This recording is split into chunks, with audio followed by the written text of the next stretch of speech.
오늘 우리에게 주신 하나님의 말씀은 마태복음 5장 8절 말씀입니다. 마태복음 5장 8절 말씀입니다.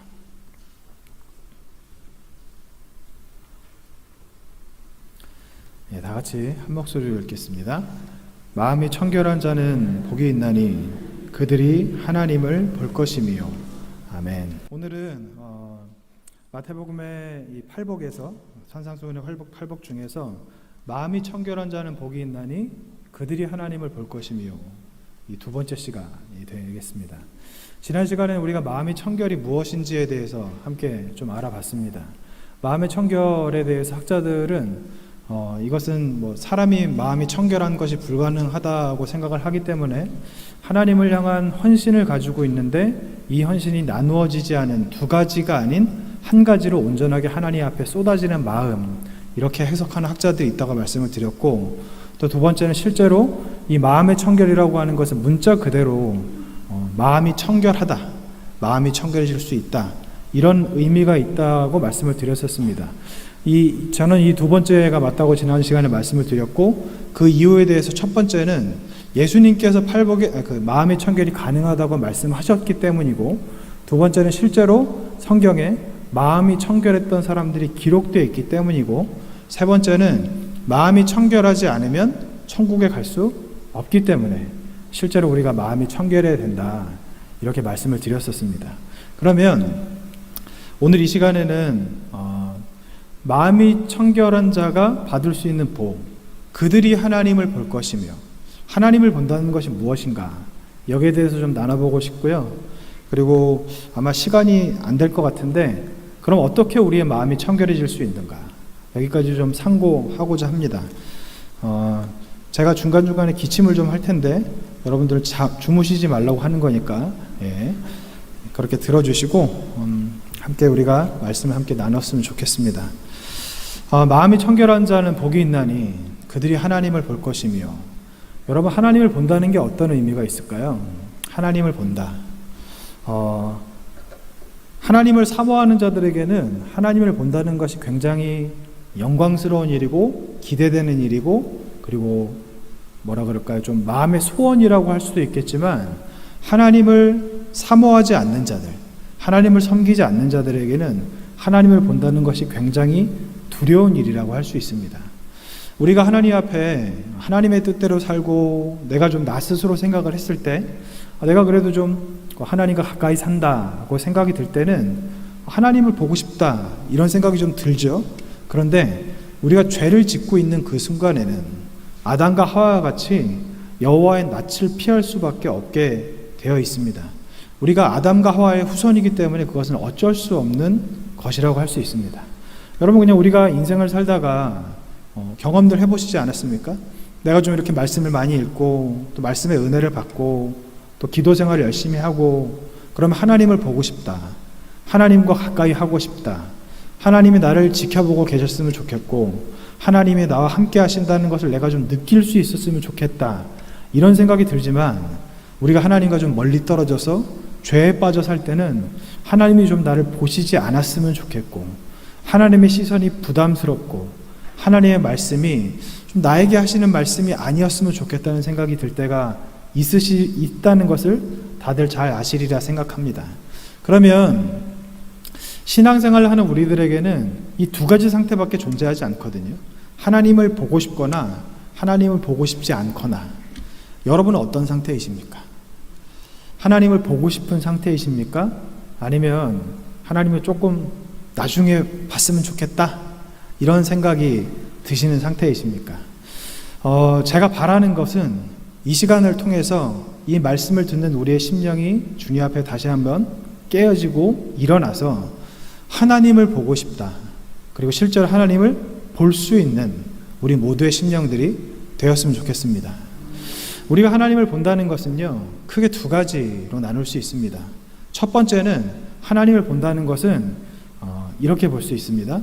마음이 청결한 자는 이 땅에서 하나님을 볼 수 있습니다. 마음이 청결한 자는 이 땅에서 하나님을 볼 수 있습니다. 잠언 22장 11절 말씀입니다.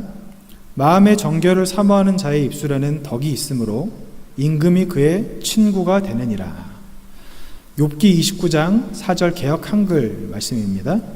나의 강장하던 날과 같이 지내었으면 그때는 하나님의 우정이 내 장막 위에 있었으며. 시편 25편 14절 말씀입니다. 여호와의 친밀하심이 그를 경외하는 자들에게 있으며 그의 언약을 그들에게 보이시리로다. 요한복음 15장 14절 말씀입니다. 너희는 내가 명하는 대로 행하면 곧 나의 친구라. 제가 지금 읽어드린 네 구절은요, 공통되게 등장하는 단어가 있습니다. 뭐냐 하면 친밀하다, 친구다, 이런 단어가 등장하거든요. 하나님을 본다, 하나님을 본다는 것은 지금 방금 읽어드린 이 네 개의 구절에서 그 힌트를 얻을 수 있습니다. 우리가 하나님을 본다는 것은요, 이 땅에서 우리가 하나님을 볼 수 있을까요? 여러분 잘 아시겠지만 우리는 하나님을 볼 수 없는 존재입니다.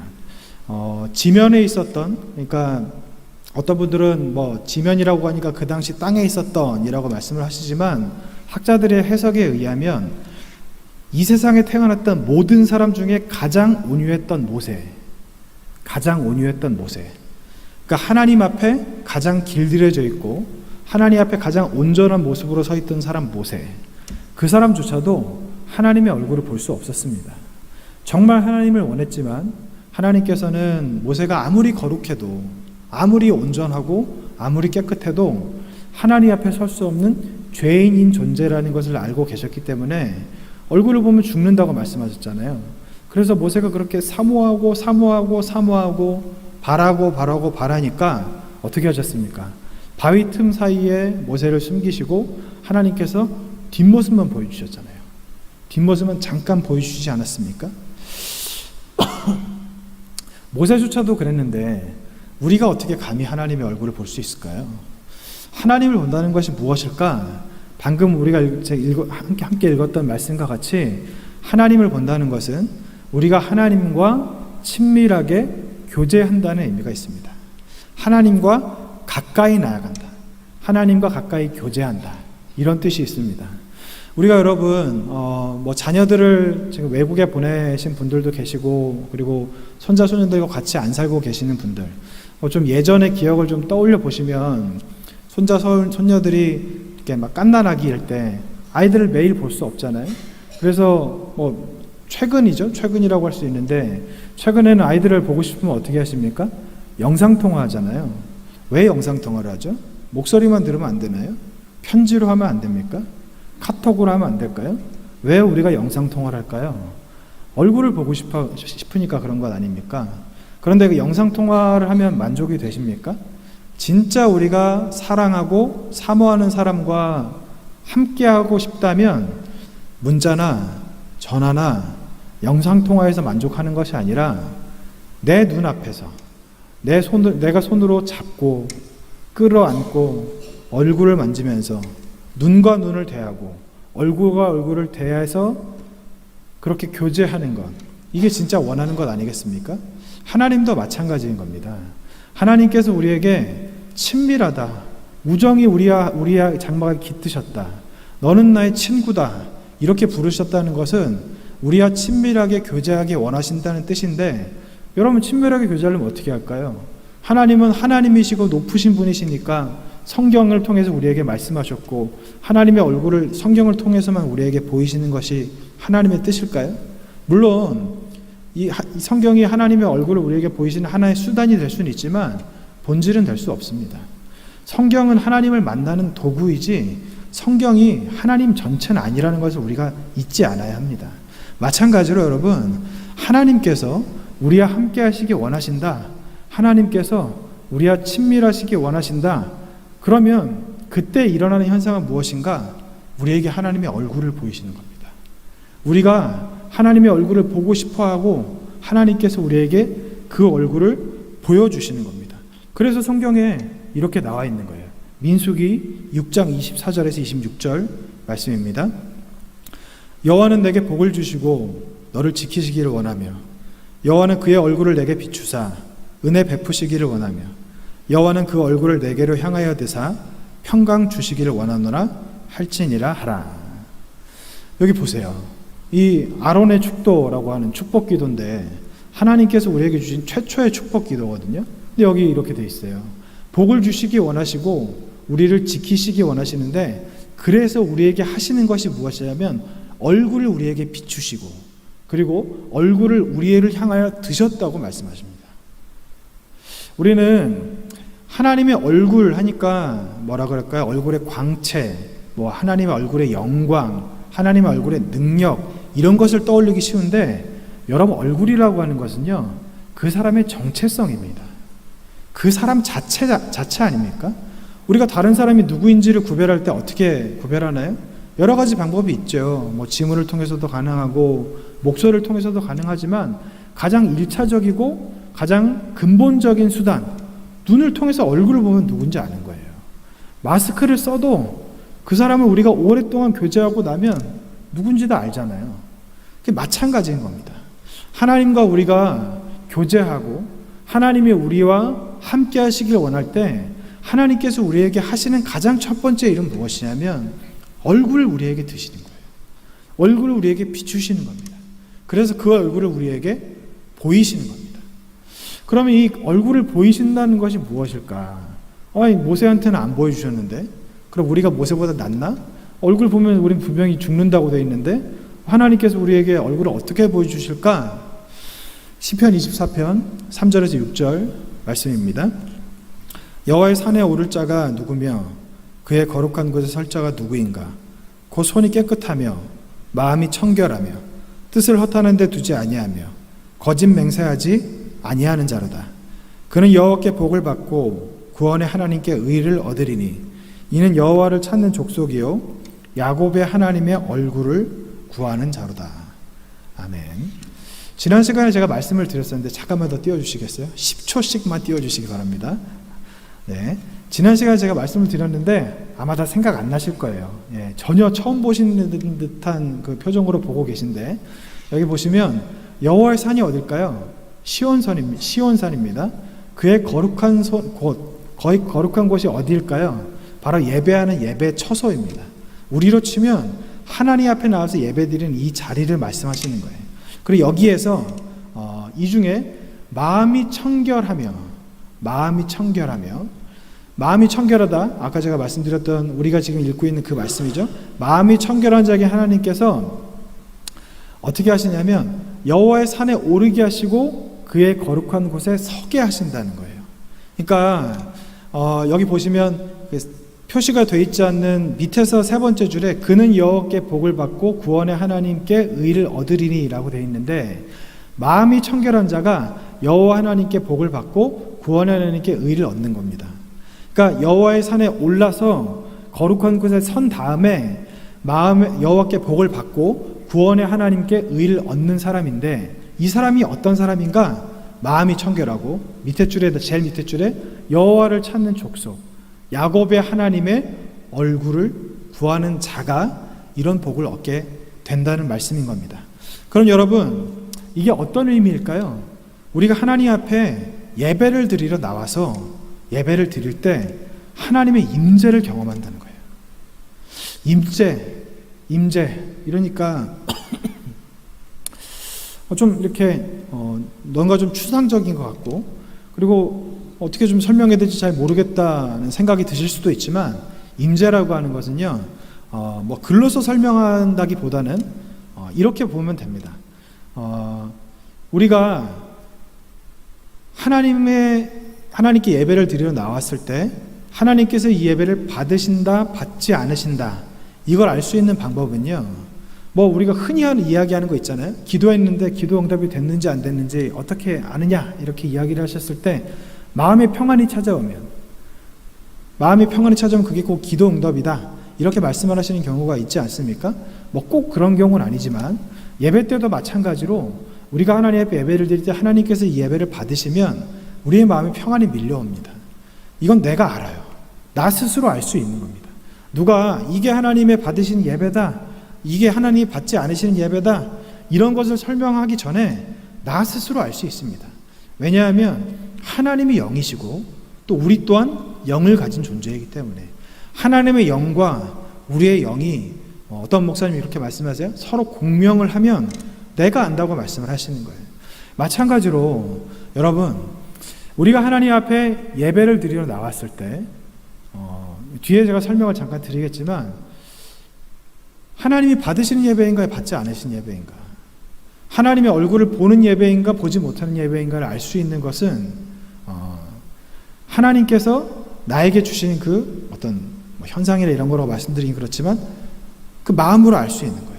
이걸 어떻게 설명하고 있느냐, 존 웨슬리 목사님, 아주 유명한 분이시죠. 이분이 아주 설명을 정확하게 하신 것 같아요. 제가 읽어드릴 테니까 눈으로 보면서 따라와 주시기 바랍니다.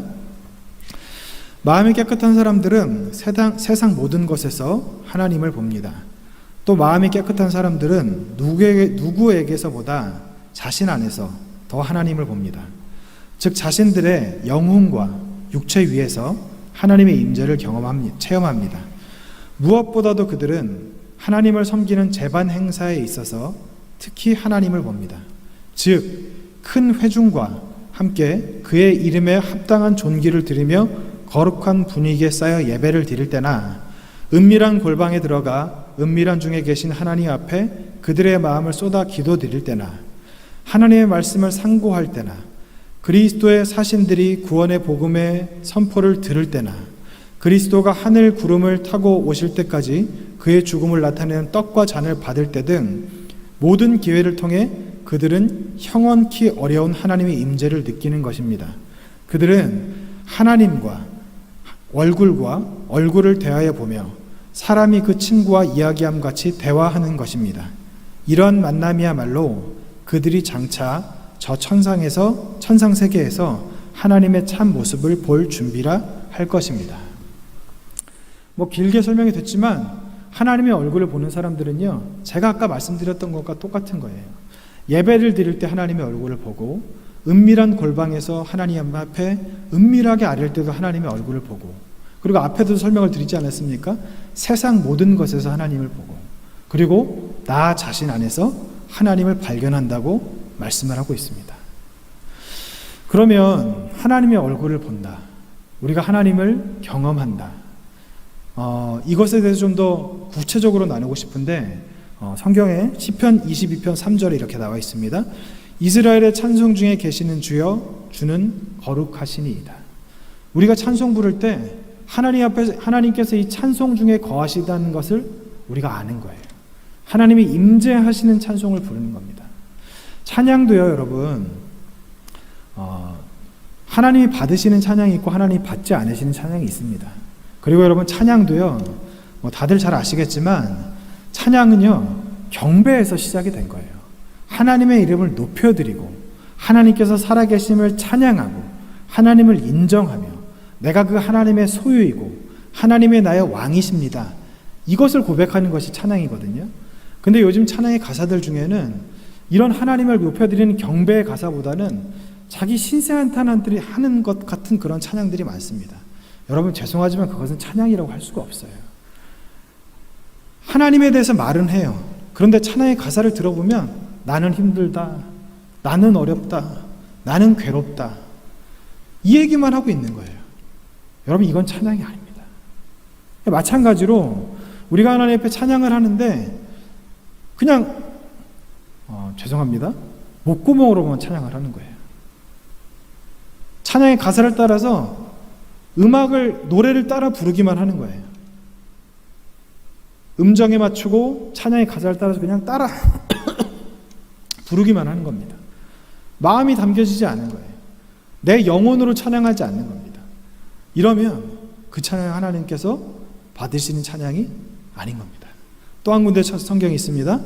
마태복음 18장 20절 말씀입니다. 두세 사람이 내 이름으로 모인 곳에는 나도 그들 중에 있느니라. 두세 사람이 하나님의 이름으로 모인 모든 자리에 하나님께서 그 자리에 계실까요? 아닙니다. 여러분, 그거 아셔야 됩니다. 우리가 그냥 내가 교회니까, 교회 집사니까, 장로니까, 권사니까, 목사니까 우리가 그냥 교회에 무슨 모임을 하기 위해서 이 자리에 모였다, 그럼 하나님께서 여기 함께 하신다? 아닙니다. 하나님께서는요, 마음이 청결하지 않은 자들의 모임에는 함께 하시지 않으십니다. 여러분, 다시 한번 말씀드릴게요. 나도 그들 중에 있느니라. 나도 그들 중에 있느니라. 내가 그들과 함께 있느니라. 내가 그들에게 내 얼굴을 보이느니라. 그럼 누구에게 얼굴을 보이신다고 말씀하셨죠? 마음이 청결한 자가 하나님의 얼굴을 본다고 돼 있잖아요. 우리는 내 마음의 청결은 신경도 쓰지 않고 그냥 내가 교회 직분을 가지고 있고 그리스도인이니까 우리가 모여서 무엇을 하든 하나님께서 우리와 함께 하신다 이런 생각을 가지고 있는 거예요. 아니라는 거 여러분 아시잖아요. 아니라는 경험 다들 해보시지 않았습니까? 한 군데 더 있습니다. 히브리서 11장 6절입니다. 믿음이 없이는 하나님을 기쁘시게 하지 못하나니 하나님께 나아가는 자는 반드시 그가 계신 것과 또한 그가 자기를 찾는 자들에게 상 주시는 이심을 믿어야 할지니라. 우리는 하나님을 찾아요. 굉장히 많이 찾습니다. 하나님이 이름을 불러요. 누구든지 주의 이름을 부르는 자는 구원을 받으리라. 이걸 알고 있으니까 그냥 우리는 계속 부르는 거예요. 근데 하나님으로부터 우리는 어떤 상을 받았습니까? 우리가 하나님을 부르는 만큼 찾는 만큼 하나님께서 우리들을 찾으시고 우리를 선택하셨나요? 우리가 하나님을 부르는 만큼 하나님께서 우리를 봐주시고 우리에게 상을 주셨습니까? 우리가 하나님 앞에 기도하는 대로 응답이 되고 하나님을 부르는 대로 하나님께서 우리에게 말씀하시고 우리가 하나님과 함께 하고자 하는 그 길을 갈 때 하나님께서 우리와 실제로 동행하시는 그런 삶을 살고 계십니까?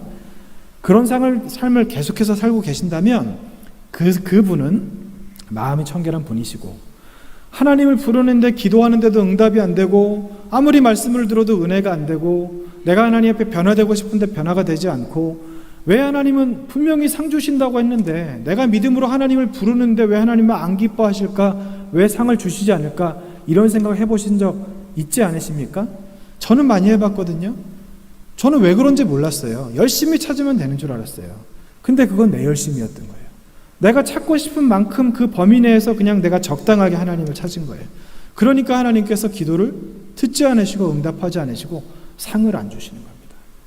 하나님을 찾는 모두에게 상 주신다고 말씀하신 적 없어요. 하나님은 믿음으로 하나님을 찾으시는 사람, 찾는 사람, 그 사람을 기뻐하시고 그 사람들에게 상 주신다고 말씀을 하신 겁니다. 하나님의 얼굴을 구한다는 것은요, 하나님의 얼굴을 본다는 것은, 하나님을 본다는 것은 영적인 의미가 있죠. 하지만 이것은 굉장히 실제적인 겁니다. 예배 때만 일어나는 일이 아닌 거예요. 기도의 자리에서만 일어나는 일이 아닌 겁니다. 하나님을 찾는다. 하나님을 어디서 찾을까요? 시온산에 올라가서 거룩한 곳에 서서만 찾을까요? 아니라는 거 알고 계시지 않습니까? 밥 먹을 때도 찾아야 되고, 대화할 때도 찾아야 되고, 집안일 할 때도 찾아야 되고, 다 찾아야 되는 것이 하나님을 찾는 것 아닙니까? 근데 우리들은 그렇게 하지 않죠. 우리들은 저 같은 경우에도 설교 준비할 때만 하나님 찾고, 기도할 때만 잠깐 하나님 찾고, 하나님이 필요할 때만 하나님 찾고, 나머지 내가 할 수 있는 일은 내가 다 하고. 여러분도 그렇지 않으신가요? 여러분, 우리가 그렇게 하나님을 찾아봤자 하나님께서는 우리에게 얼굴을 드시지 않으십니다. 우리의 마음이 청결하지 않은 상태로 백날 하나님을 찾아봤자 하나님께서는 우리에게 그 얼굴을 비추시지 않으십니다. 아까 읽었던 그 아론의 축도, 축복기도 앞으로 한번 읽어보세요. 그 뒤에도 한번 읽어보세요. 하나님이 모든 사람에게 얼굴을 드신다고 말씀을 하셨나요? 아닙니다. 하나님을 쫓는 사람에게 얼굴을 드신다고 말씀하신 거예요. 하나님을 전심으로 찾는 자들에게 하나님께서 그 얼굴을 비추신다고 말씀하실 겁니다. 여러분, 존 레슬리 목사님이 말씀하셨던 것 같이, 그리고 제가 읽어드렸던 여러 구절에서 나온 것 같이 우리의 마음이 먼저 청결해져서, 그래서 우리가 하는 일들이, 제가 지난 시간에 아마 다 기억이 안 나시겠지만, 우리가 정결한 사람이 하는 모든 것은 정결해지고, 부정한 사람이 하는, 그러니까 더러운 사람이 하는 모든 것은 정결한 것도 더러워진다고 성경에서 나와 있다고 말씀을 드리지 않았습니까? 그럼 우리가 먼저 정결한 사람이 돼서, 마음이 청결한 사람이 돼서 이 땅에서 하나님을 보고 경험하시는 모두가 되셨으면 합니다. 제가 제일 먼저 할 테니까 천천히 따라오시기 바랍니다. 하나님께서 우리에게 마음이 청결한 자에게 보이시는 두 번째, 아까 제가 말씀을 드렸죠? 마음이 청결한 자는 천국에서 하나님을 보게 됩니다. 마음이 청결한 자는 천국에서 하나님을 보게 됩니다. 고린도전서 13장 12절입니다. 우리가 지금은 거울로 보는 것 같이 희미하나 그때에는 얼굴과 얼굴을 대하여 볼 것이요 지금은 내가 부분적으로 아나 그때에는 주께서 나를 아신 것 같이 내가 온전히 알리라. 히브리서 12장 14절입니다. 모든 사람과 더불어 화평함과 거룩함을 따르라. 이것이 없이는 아무도 주를 보지 못하리라. 요한일서 3장 2절 3절입니다. 사랑하는 자들아 우리가 지금은 하나님의 자녀라. 장래에 어떻게 될지는 아직 나타나지 아니하였으나 그가 나타나시면 우리가 그와 같을 줄을 아는 것은 그의 참모습 그대로 볼 것이기 때문이니 주를 향하여 소망을 가진 자마다 그의 깨끗하심과 같이 자기를 깨끗하게 하느니라. 아멘. 마음이 청결한 자는 천국에 들어갑니다. 반대로 말씀을 드리면 마음이 청결하지 않은 사람은 천국에 들어갈 수 없습니다.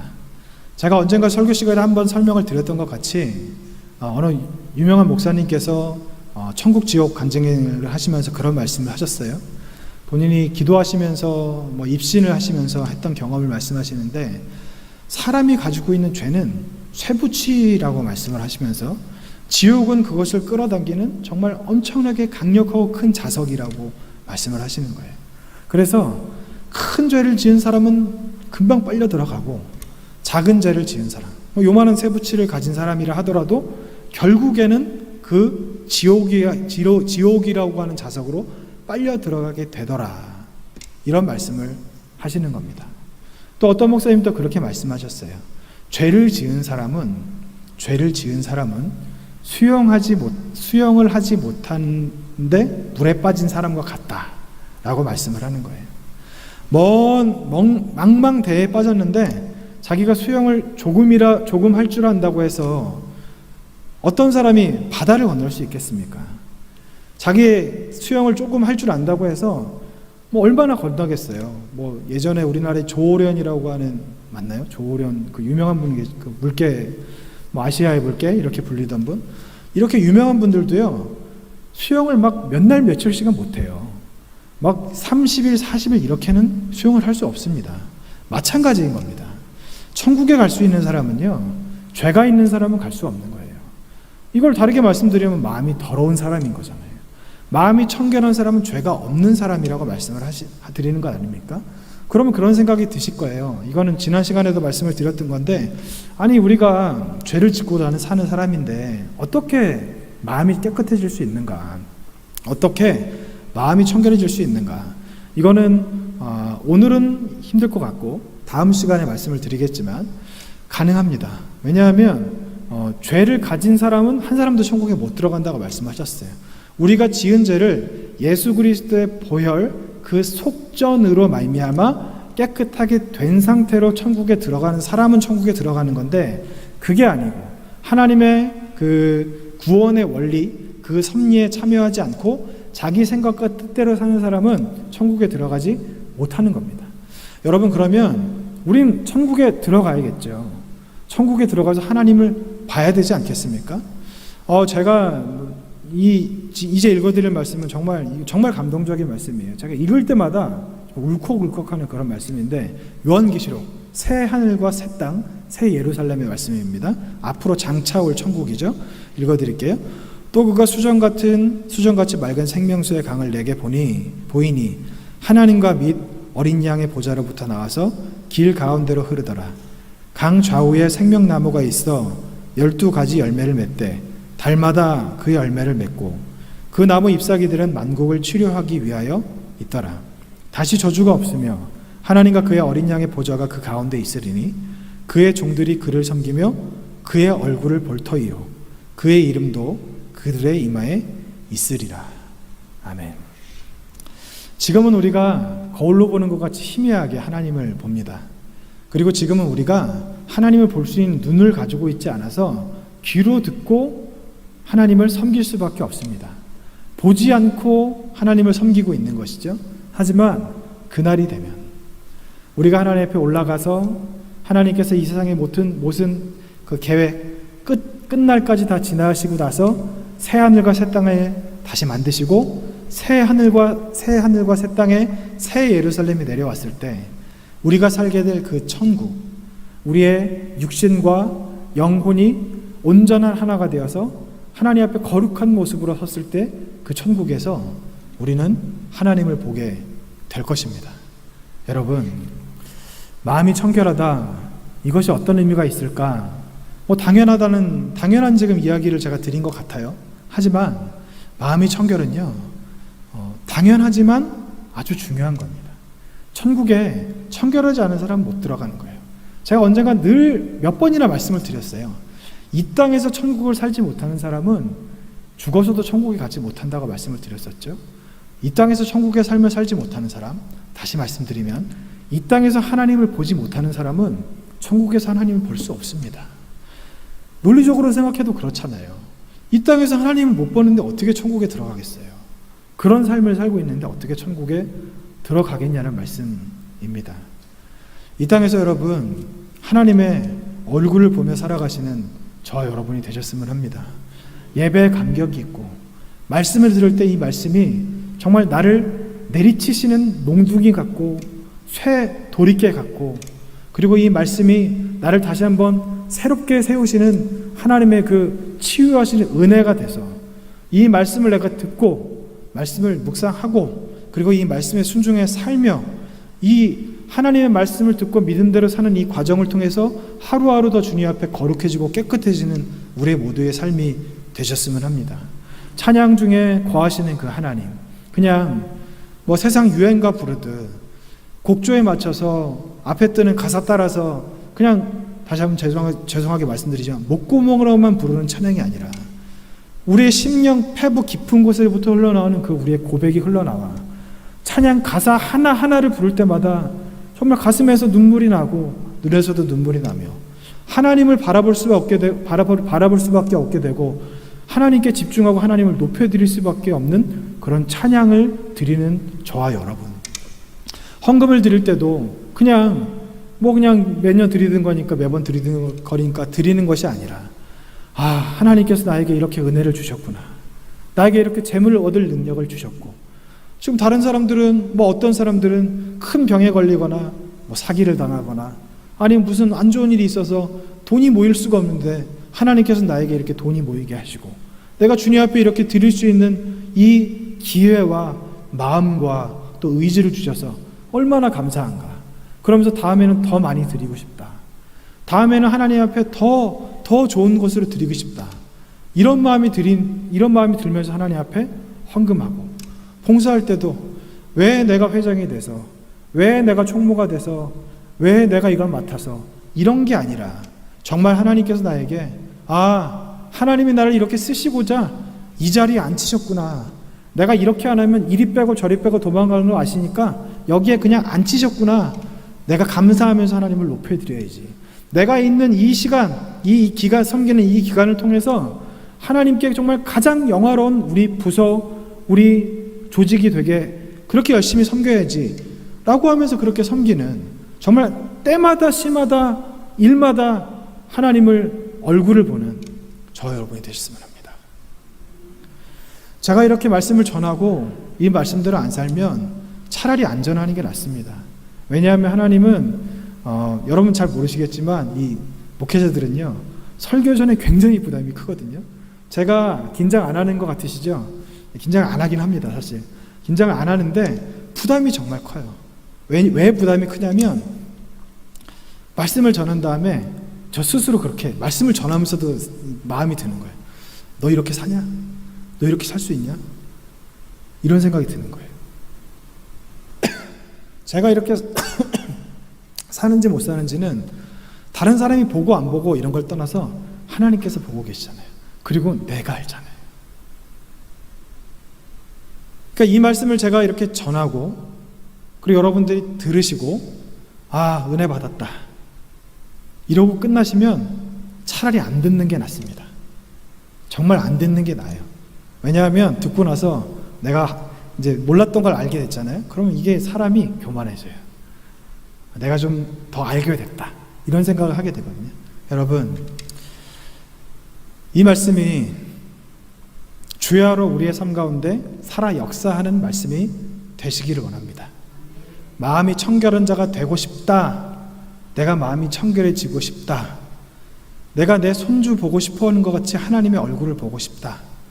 내가 내 사랑하는 사람을 보고 싶어하는 것 같이 하나님의 얼굴을 보고 싶다. 모세가 그렇게 정말 간절하게 원했던 것 같이 하나님의 얼굴을 한 번만이라도 볼 수 있게 해달라는 그 기도를 해보고 싶다. 그래서 하나님의 얼굴을 보고 싶다. 예배 가운데, 찬양 가운데, 기도 가운데, 봉사의 자리에서, 내 일상에서 어느 때든지 하나님의 얼굴을 보고 싶다. 천국을 살고 싶다. 그래서 여기서 천국 살다가 그대로 올라가고 싶다. 이런 마음의 열망이 저 여러분에게 가득해 주셨으면 좋겠습니다. 그리고 이 열망을 따라 너희 마음의 소원을 두어 그 기쁘신 뜻을 따라 행하게 하신다고 하신 그 하나님, 그 하나님의 말씀이 우리의 삶 가운데 이루어지는 저 여러분이 되셨으면 합니다. 기도합니다. 이 시간 기도하실 때 이렇게 기도했으면 좋겠습니다. 하나님, 우리가 하나님 앞에 드렸던 그 수많은 기도 제목들, 그리고 하나님 앞에 바라고 원했던 그 많은 것들이 있었는데 이런 것들 저런 것들 다 치워버리고 정말 나에게 가장 소중한 것이 무엇인가? 하나님께서 내가 죽기 직전에 딱 한 번의 기도를 할 수 있는 기회를 주신다면 내가 어떤 기도를 드릴 수 있을 것인가? 가장 가치 있는 것이 무엇인가를 깨닫는 우리가 되게 해달라고 기도하셨으면 좋겠습니다. 그래서 하나님, 내가 하나님의 얼굴을 보고 싶습니다. 먼저 마음이 청결한 자가 돼서 하나님의 얼굴을 구하고 야곱의 하나님의 얼굴을 찾는 내가 돼서 실제로 그 하나님의 얼굴을 보는 삶을 살고 싶습니다. 먼저 내 마음 가운데 하나님의 얼굴을 구하고자 하는, 하나님을 간절히 바라고자 하는 그 마음이 부어지게 하시옵소서. 이 제목을 놓고 우리 주님 앞에 함께 기도하겠습니다. 주님의 이름으로 기도합니다. 주여!